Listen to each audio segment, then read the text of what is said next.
ज्वार, बाजरा, जौ, रागी के नाम से जानते हैं। वहीं पर दूसरे सीरियल्स होते हैं जैसे आपके गेहूं हो गया, चावल हो गया, मक्का हो गया। अगर उसमें कोई विटामिन कम है, मान लो कि आप बाजरा खा रहे हो, बाजरा ही खा रहे हो, कुछ और नहीं खा रहे, तो क्या होगा, बॉडी में जो बाजरे में कमी है ना, वो कमी शरीर में भी पैदा होनी शुरू हो जाएगी। एक हेल्दी पेशेंट की, एक हेल्दी पर्सन की बॉडी की रिक्वायरमेंट अलग होती है और एक किडनी फेलियर पेशेंट की बॉडी की रिक्वायरमेंट बिल्कुल अलग होती है। नमस्कार, मेरा नाम है डॉक्टर पुरु धवन और आज इस वीडियो में हम बात करने वाले हैं मिलेट्स के बारे में, जिनको हम ज्वार, बाजरा, जौ, रागी के नाम से जानते हैं। क्योंकि बहुत सारी हम वीडियोस देखते हैं यूट्यूब पे जिनपे इनके फायदे गिनाए जा रहे होते हैं किडनी पेशेंट के लिए। तो एक्चुअल में क्या उसके फायदे हैं, क्या नुकसान है, उसको हम डिटेल में डिस्कस करने वाले हैं इस वीडियो के अंदर। तो दो टाइप के अन्न होते हैं, एक होते हैं मिलेट्स जो मोटे अन्न होते हैं जिनके अंदर फाइबर की मात्रा ज्यादा होती है और कार्बोहाइड्रेट्स कम होते हैं और ये हमें रोज खाने पे पतला करते हैं, हमारा वेट गेन नहीं होने देते, बॉडी में मिनरल ज्यादा जाते हैं, फाइबर ज्यादा जाते हैं, तो बॉडी में एनर्जी अच्छी बनी रहती है। वहीं पर दूसरे सीरियल्स होते हैं जैसे आपके गेहूं हो गया, चावल हो गया, मक्का हो गया, जिनका सेवन करने पे कार्बोहाइड्रेट्स बॉडी में ज्यादा जाते हैं, फाइबर कंपैरेटिवली कम होता है, मिनरल्स दोनों में ऑलमोस्ट बराबर बराबर ही होते हैं, तो ज्यादा फर्क उसमें होता नहीं है। मगर हमने क्या मिलेट्स खाने हैं, क्या इसके फायदे हैं और क्या नुकसान है, इसको हम डिस्कस कर लेते हैं इस वीडियो के अंदर। तो जितने भी रागी है, बाजरा है, जौ है, अगर कोई भी किडनी फेलियर का पेशेंट किसी भी मिलेट को लंबे टाइम तक कंज्यूम करता रहेगा तो उसकी बॉडी में दिक्कत आएगी, क्योंकि कोई भी चीज, खाने की चीज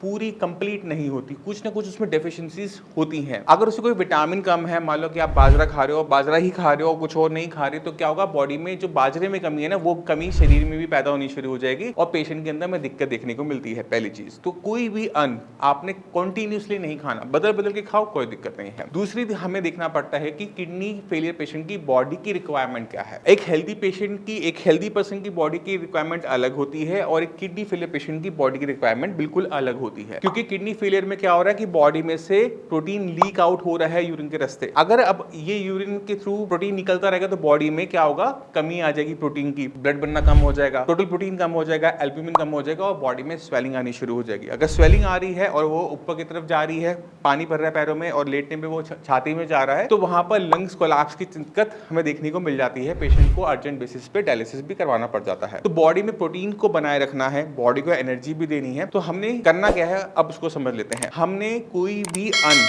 चाहे गेहूं, चावल हो, बाजरा हो, रागी हो, जो हो, कॉन्टिन्यूसली नहीं खाना। आप उसे बदल बदल के खाओ, सब कुछ आपकी बॉडी में जाता रहेगा, बॉडी सही तरीके से चलती रहेगी। और आपने ध्यान क्या रखना है कि अपना बॉडी का जो वेट लूज नहीं करना। अगर आपकी बॉडी वजन कम होना शुरू हो जाएगा तो वहां पर आपकी दिक्कतें बढ़नी शुरू हो जाती हैं और हमारा एक जो लाइफलाइन है वो कम हो जाती है। अब आप सोचोगे कि लाइफलाइन क्या, जब किडनी खराब होनी शुरू होती है और सबको पता है कि ये सेल्फ प्रोग्रेसिव डिसऑर्डर है, आपकी किडनी धीरे धीरे पूरी की पूरी खराब होगी। अब आपका पास ट्रीटमेंट क्या होता है कि इसको जितना हो सके इसे होल्ड कर लो, धीरे धीरे वो बढ़े या ना वो बढ़े, इतना मैक्सिमम किया जा सकता है। क्रिएटिनिन लेवल डाउन हो जाता है बट उसको वहां पर मेंटेन करना भी बहुत ज्यादा जरूरी होता है। अगर आपकी बॉडी वीक हो रही है, कमजोर हो रही है, तो वहां पर दिक्कत क्या है कि डायलिसिस की जो लाइफलाइन है ना वो बंद हो जाती है। क्योंकि अगर बॉडी बहुत वीक है, आप डायलिसिस करवाने जाओगे तो सर्वाइवल खत्म हो जाता है, सर्वाइवल नहीं हो पाता लंबे टाइम तक। तो हमने क्या करना होता है, बॉडी के अंदर हमें एनर्जी भर के रखनी होती है। फैट है, मसल्स हैं, आपको अच्छी मात्रा में बॉडी में चाहिए होते हैं। जो मसल्स हैं, ये फैट हैं,